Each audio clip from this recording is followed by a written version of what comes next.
Bom, então vamos lá, Rafael, seja bem-vindo. Opa, obrigado, doutor Arnaldo. Bom, meu nome é Rafael, sou oftalmologista pela Santa Casa de BH, atualmente faço Fellowship Cirurgia Refrativa e Ceratocone pela Santa Casa também. O tema que me foi designado hoje é falar um pouco sobre a cirurgia refrativa em pacientes com alergia ocular e olho seco. Bom, vamos iniciar falando um pouquinho sobre a alergia ocular em geral. Ela é dividida ela tem algumas classificações, como a conjuntivite alérgica, a ceratoconjuntivite primaveril, essa cometendo mais crianças de 2 a 10 anos de idade, então eu não vou aprofundar nela aqui nessa aula, porque não tem a ver com nossa relação com a cirurgia refrativa. A dermatoceratoconjuntivite atópica, que é a mais grave delas, e a conjuntivite papilar gigante.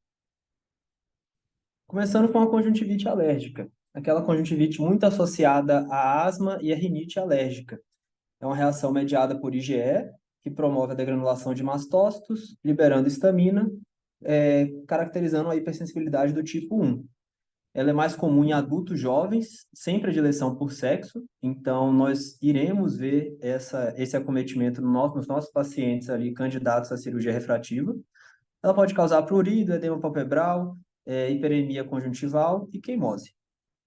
Ela tem dois tipos: a sazonal, que ocorre nas estações de polinização, e geralmente desaparece após a interrupção da exposição ao alérgeno e raramente acomete a córnea, mais a conjuntiva mesmo. E a perene, que é semelhante à sazonal, só que os sintomas eles são crônicos, independente daquela exposição ali à polinização, e eles são um pouco menos intensos. Nessa foto à direita, eu deixei a reação papilar bem evidente desse paciente, caracterizando essa conjuntivite alérgica. Agora, a dermatoceratoconjuntivite atópica, como eu falei, é a mais grave delas. 14 até 40% dos pacientes têm associação com dermatite atópica. Ela vai acometer a conjuntiva e a pálpebra de forma bilateral. É uma hipersensibilidade do tipo 1 e 4. Geralmente acomete adultos após os 40 anos e do sexo masculino. Geralmente esses adultos tiveram aquela conjuntivite primaveril na infância. Ela causa prurido, lacrimejamento, fotofobia, espessamento e descamação palpebral, blefarite, ectrópio e estenose do ponto lacrimal. Então, a gente vê que os acometimentos são bem mais graves aqui, que impactam diretamente na qualidade de vida desse paciente, principalmente se ele quiser operar a cirurgia refrativa.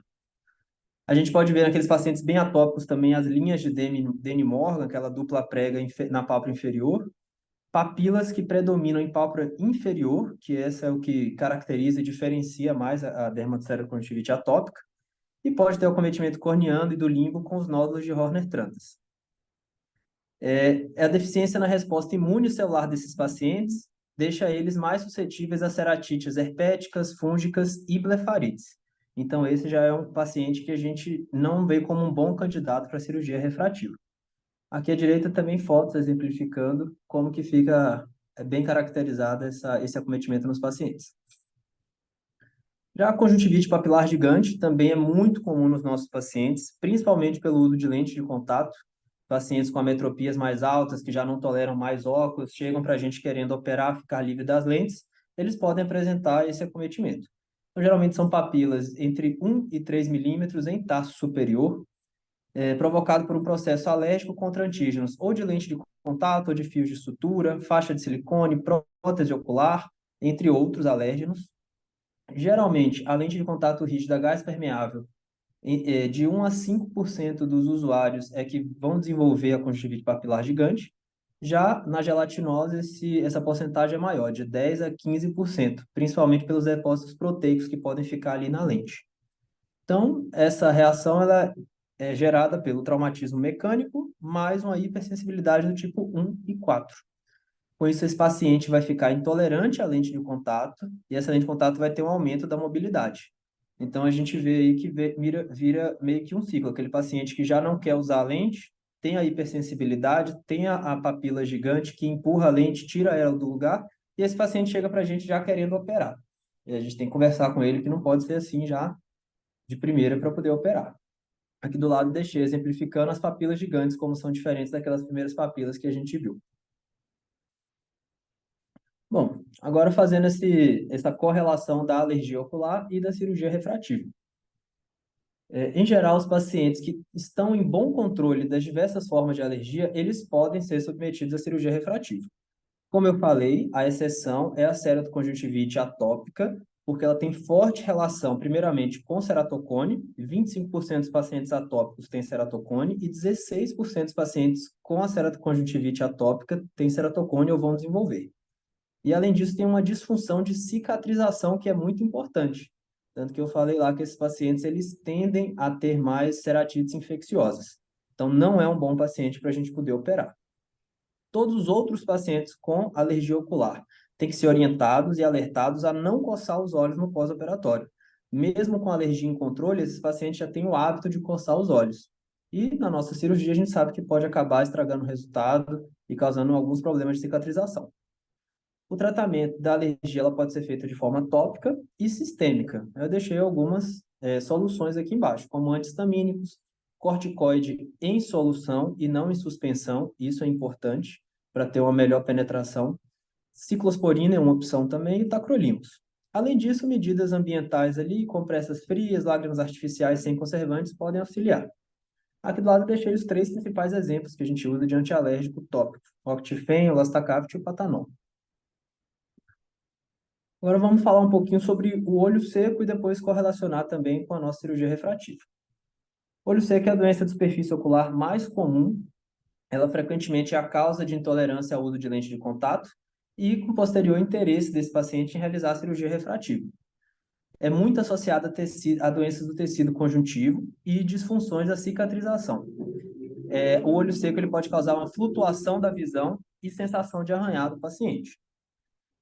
Todo paciente de cirurgia refrativa, o ideal, se tiver suspeita de olho seco, é fazer essa investigação, como eu coloquei aqui com alguns exames. O teste de Schimmer, que a gente está muito acostumado a fazer, BUT, que a gente sempre tenta observar também, o corante rosa bengala, a gente pode utilizar em algumas situações, e tem outros exames mais específicos da lágrima em si, que seria pesquisar a concentração de lactoferrina e olhar a osmolaridade. São exames mais sensíveis, só que menos disponíveis. A biomicroscopia, a gente tem que observar as pálpebras desse paciente, se o piscar é completo ou se tem um lago oftalmo, se tem algum entrópio, ectrópio, tudo isso pode favorecer o olho seco.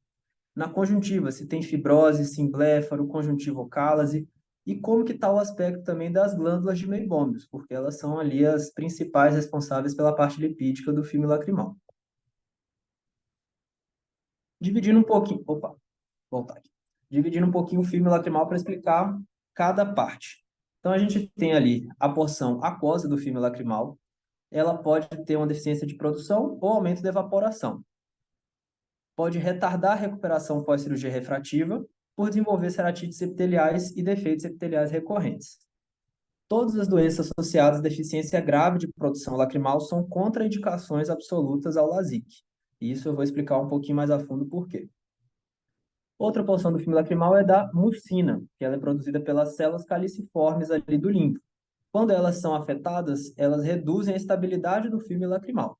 Algumas doenças que afetam seriam o pemphigoide cicatricial, Stevens-Johnson, deficiência de vitamina A e também a própria compressão do anel de sucção durante o corte ali do flap pelo fento, ele pode causar a lesão de algumas células caliciformes também.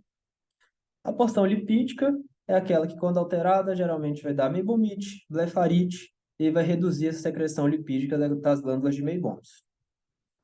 Várias medicações alteram também a secreção lacrimal, dentre eles antihistamínicos, antitussígenos, descongestionantes nasais, que são os mais comuns da gente ver os pacientes utilizando. Alguns anticolinérgicos, antidepressivos e antiarrítmicos também podem causar. E o timolol, que é um colírio antiglaucomatoso que a gente está muito acostumado a prescrever de primeira linha, ele também pode causar uma redução da produção da parte aquosa do filme lacrimal. Aí aqui nessa imagem eu deixei exemplificando para ver a camada lipídica, que é aquela mais externa, a gente consegue ver na biomicroscopia muito bem, logo depois tem uma camada aquosa bem grande, e o que promove justamente essa adesão ali do filme lacrimal à córnea é a parte da mucina. Então, falando um pouco mais específico do olho seco pós-LASIK, depois de ter sido feita a cirurgia. tem alguns fatores predisponentes que a gente tem que ficar atento. Os fatores pré-operatórios seria o olho seco pré-existente, que mesmo os casos leves, eles tendem a piorar após o LASIK. Alta metropia, profundidade maior de ablação, vai ter um maior dano ao plexo nervoso subepitelial. Mulheres asiáticas e de idade avançada também têm uma predisposição ao olho seco e usuário de lente de contato. Os fatores intraoperatórios que a gente tem que ficar atento.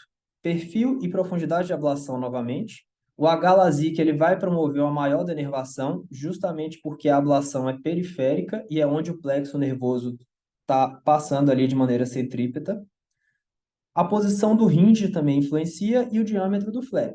Aquele hinge superior, quando vai fazer o flap, você secciona os ciliares longos às 3 e 9 horas, que é a principal inervação da córnea. E o diâmetro do flap, uma coisa, quanto maior, mais camadas ali de nervosa você vai seccionar. Bom, então durante a confecção do flap, ocorre essa transecção dos nervos corneanos e do plexo subepitelial e a fotoablação de parte do plexo nervoso estromal. Então já são aí dois fatores para promover um olho seco nessa córnea. Com essa transecção ali dos nervos, você vai causar uma anestesia corneana. Com isso, diminui o estímulo trófico ao epitélio corneano, reduz o lacrimejamento reflexo do piscar e você pode acabar tendo uma úlcera neurotrófica. Além disso, como diminui o estímulo trófico da inervação, tem redução das mitoses epiteliais, dificultando a reepitelização. E, como eu tinha falado anteriormente, a própria compressão do anel de sucção também pode lesionar células caliciformes que produzem a mucina. Essa entidade, ela foi dado um nome para ela, que é o LASIK-Induced Neurotrophic Epitheliopathy, que é o LINE. Justamente o paciente vai ter uma sensação de arranhar, vai ter uma flutuação visual, pontatas esparsas ou mesmo que se confluem e que geralmente têm bordas elevadas. Como a gente pode ver aqui nessa figura abaixo, onde ele exemplifica. Na figura A, são somente pontatas esparsas. Na B, essas pontatas mais confluentes com essa erosão epitelial que possivelmente está persistente. Esse olho seco pós-LASIK é a principal causa de insatisfação do paciente depois da cirurgia. Ele tipicamente começa após algumas semanas, mas o seu pico é ali entre 6 e 12 meses. Em geral, melhora sozinho, mas tem vários pacientes que vão continuar progredindo com esse olho seco. Bom, o tratamento ele é feito como uma escadinha. A gente vai fazendo as etapas e vendo se o paciente responde. Primeira etapa, que é fundamental assim para quase todos os pacientes, são as mudanças ambientais e comportamentais. Então, evitar medicações que reduzam a produção da lágrima, como a gente já exemplificou anteriormente, evitar fumar, ter uma dieta saudável com ingestão de ômega 3, de ácidos graxos que ajudem na produção lipídica ali da lágrima, evitar ambientes secos por muito tempo, que nem sempre é possível, praticar o piscar completo, principalmente se esses pacientes ficarem muito tempo em telas, trabalhar com o computador o dia inteiro. É importante ele praticar o piscar completo dos olhos. Tratar a blefarite, se tiver, ou disfunção meibomiana. Aí a gente passa para o tratamento em si. Lágrima artificial sem conservante é o nosso primeiro step ali, o primeiro passo. Se não estiver funcionando, a gente ainda pode acrescentar plugs de ponto lacrimal para que aquela lágrima dure mais tempo ali no olho do paciente. Pode ser ele de colágeno, que vai se dissolver com o tempo, ou de silicone, que vai ficar lá até que seja retirado. Segundo passo seriam os anti-inflamatórios tópicos. A gente tem algumas opções. O mais utilizado e o mais comum é o corticoide, preferência aquele corticoide de baixa potência, em solução, como eu havia dito também, não em suspensão. Após o corticoide, pode-se tentar a ciclosporina 0,05%. O problema é que ela demora até 3 meses para ter um pico de ação. Então, aquele paciente, às vezes, não vai conseguir usufruir do benefício da medicação porque demora muito tempo para agir. E o tacrolimus, que é uma opção muito bem aceita, ele é até 100 vezes mais potente que a ciclosporina, só que não tem nenhum estudo ainda que ligue diretamente a eficácia do tacrolimus pós-LASIK. Pesquisando algumas fontes um pouco mais modernas, assim, tentei achar uns artigos, achei um bem interessante de 2023, inclusive, ele dá algumas outras soluções. O soro autólogo, que a gente já conhece há mais tempo, pode ser uma opção, lente de contato terapêutica também, e ele fala desse secretagogo de mucina, que eu até trouxe a foto aqui do lado exemplificando, inferior à direita, que é o Diquaz. é o DQS a 3%. Seria um colírio ali para você usar junto com a lágrima artificial, a lágrima ajudando no componente aquoso ali da lágrima e o DQS ajudando na produção de mucina. Bom, algumas considerações finais aqui sobre o nosso tema. Eu trouxe agora mais informações desse artigo que eu falei de 2023, porque eu achei ele bem interessante e é o que tem de mais moderno na literatura, pelo que eu achei. Então, assim, a avaliação do paciente pré-operatório, ela tem que ser minuciosa e ela é fundamental, porque a gente tem que identificar todos esses sinais de olho seco, de alergia ocular, antes de operar o paciente. O olho tem que estar muito bem tratado para que a gente realmente possa operar com segurança. Então, a gente tem que questionar o paciente, sintomas de olho seco, doenças sistêmicas, principalmente aquelas autoimunes, e ligadas ao tecido conjuntivo, medicações em uso, seja tópica, seja oral, alergia e uso de lente de contato. Alergias oculares graves e olho seco grave são contraindicações absolutas ao procedimento, como eu também já havia dito. Vai causar uma deficiência de cicatrização, a gente não pode operar esse paciente. A gente tem que identificar e tratar alterações da superfície ocular no pré-operatório, para que tenha um resultado refracional melhor e para otimizar a experiência do paciente com aquele procedimento ao qual ele vai ser submetido. O PRK, pelo que os estudos mostram, e o SMILE são escolhas preferenciais para paciente com olho seco prévio, justamente por não seccionar tantas raízes nervosas ali da córnea. Essa imagem que eu trouxe aqui à direita eu achei bem interessante. É uma microscopia confocal de pacientes que foram submetidos a PRK, LASIK e SMILE, nas figuras A, B e C. O pré-operatório deles é muito semelhante.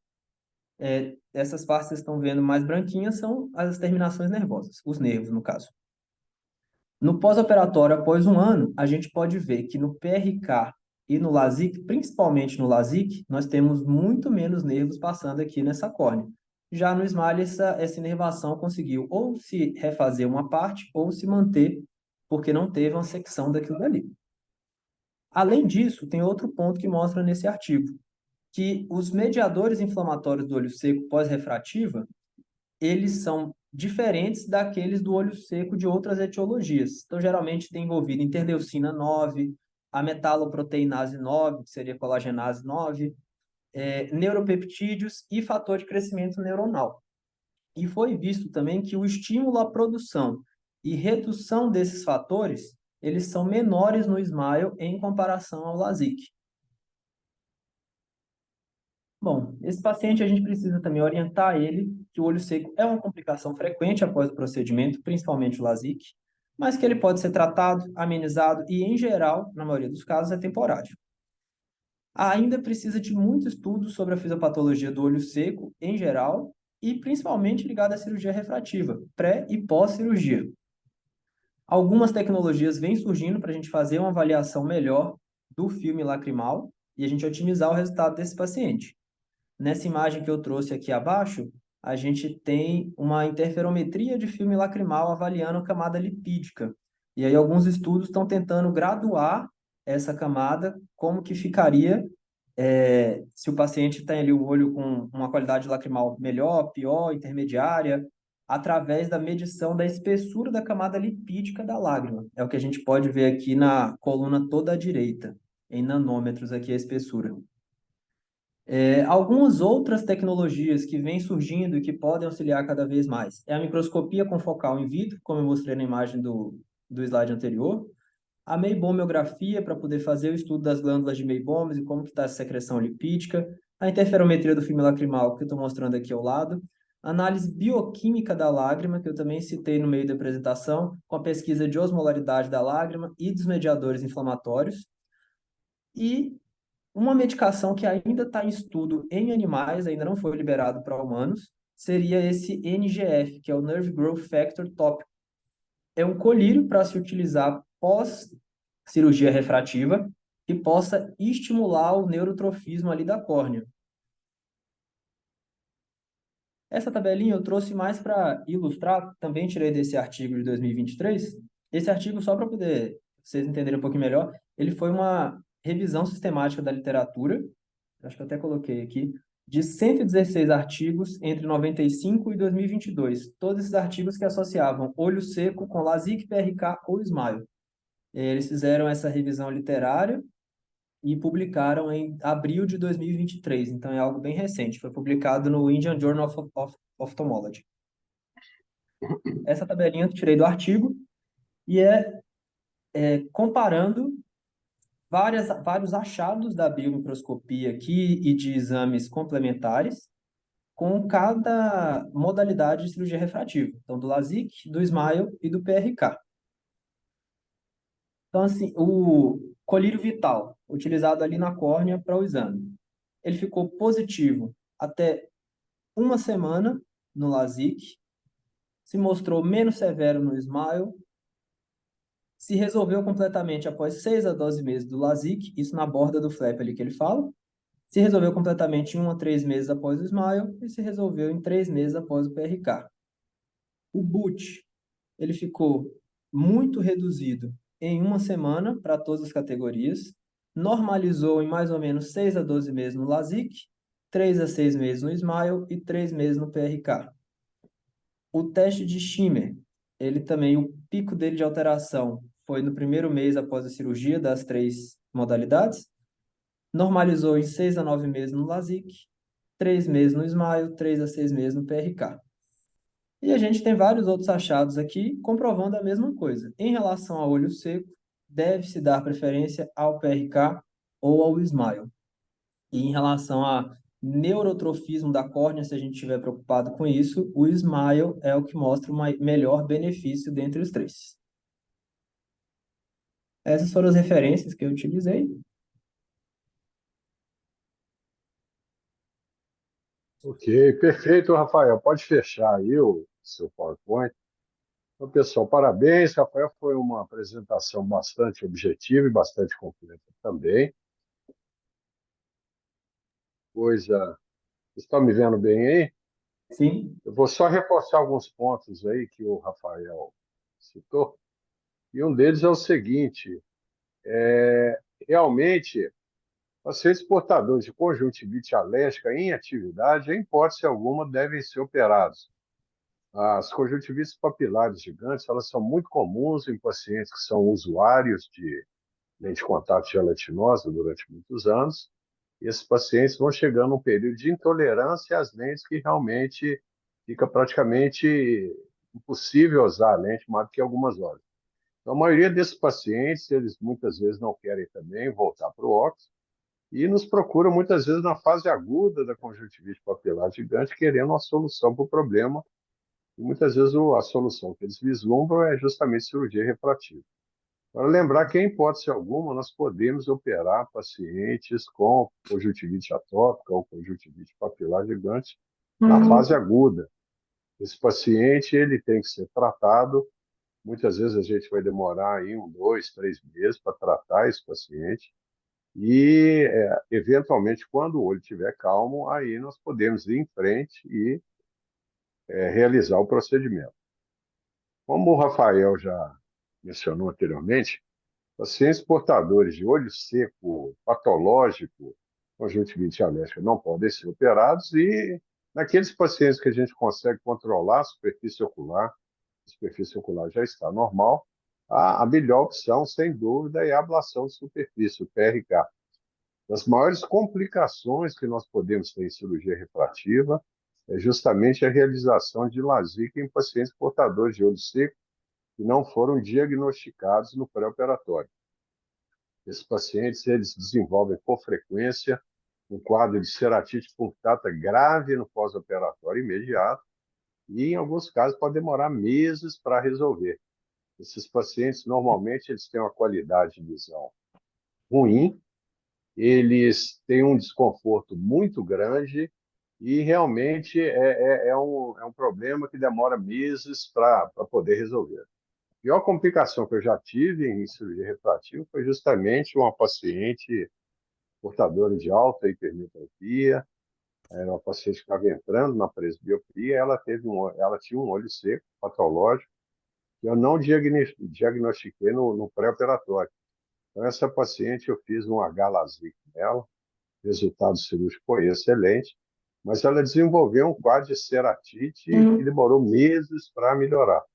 E essa paciente, ela era uma dona de casa, então ela não tinha assim muita atividade. Então ela praticamente ia todos os dias no consultório, durante talvez aí uns 30, 40 dias, ela praticamente ia todos os dias no consultório para ser avaliada e com queixa de sensação de corpo estranho, com queixa de baixa de visão. E essa paciente realmente só melhorou na época, a gente não tinha tacrolimus. Essa paciente ela só melhorou com ciclosporina. Agora, lembrar que a ciclosporina, muitas vezes, ela demora 2, 3 meses para começar a agir. Então, realmente, a avaliação da superfície ocular e a avaliação da qualidade do fluido lacrimal é uma propedêutica extremamente importante em cirurgia refrativa. Ok? Então, basicamente é isso. Acho que o Cláudio Cury está online. Boa noite, Cláudio. Tudo bem?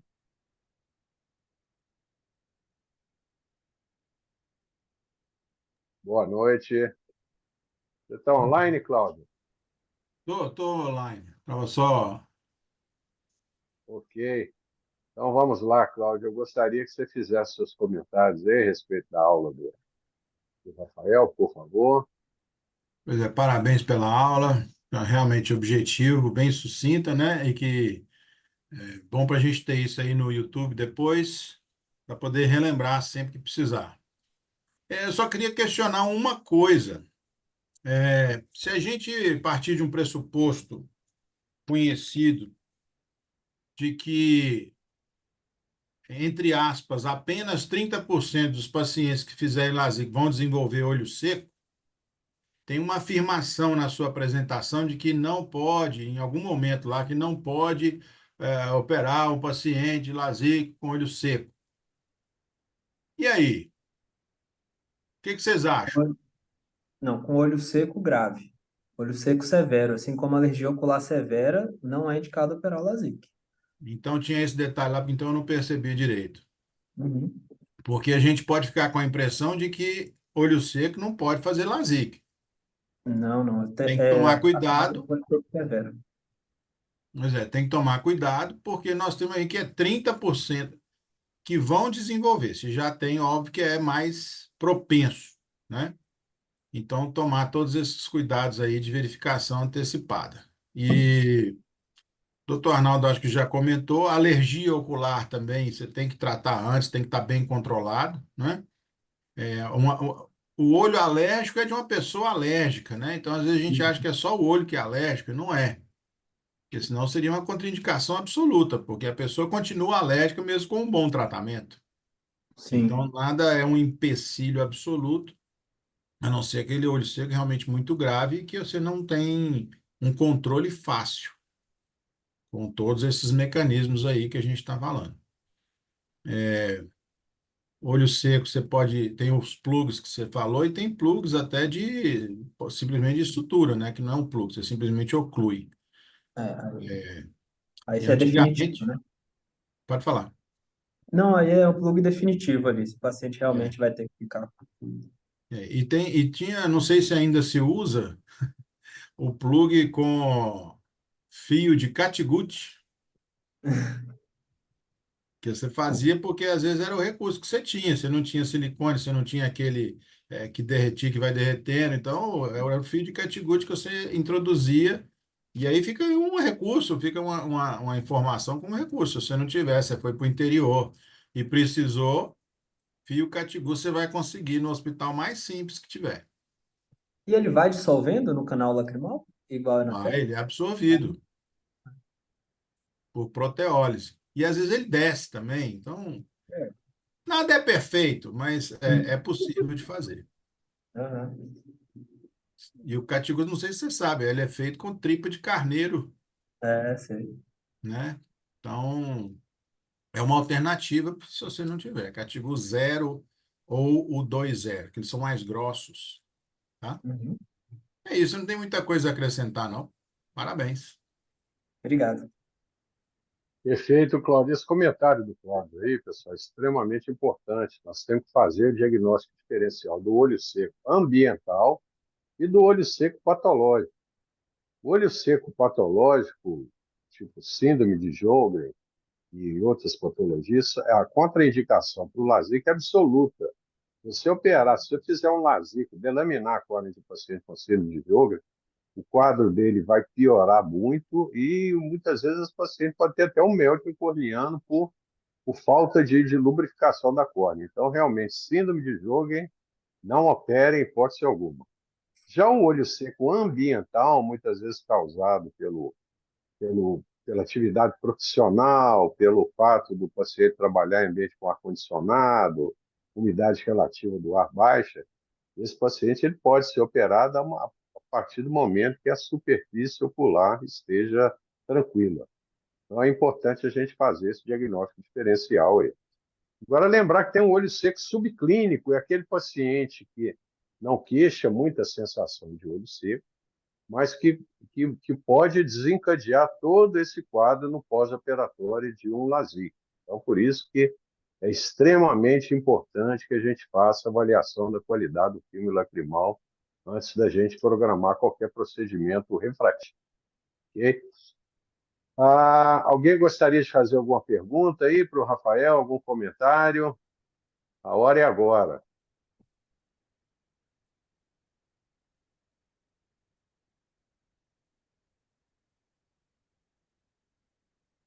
Então, pessoal, lembrando que o Reinaldo está viajando, foi lá para o aniversário de 15 anos da neta, mas eu tenho certeza que quinta-feira ele estará com a gente aí. Então, eu aguardo todos, quinta-feira, 19h30, para a gente ter aí os casos cirúrgicos controversos em cirurgia refrativa. Ok? Então é isso, obrigado, Rafael, obrigado, Cláudio, boa noite a todos e até quinta-feira, pessoal. Boa Boa noite, noite. Um obrigado. abraço. Boa Obrigado, noite. Cláudio.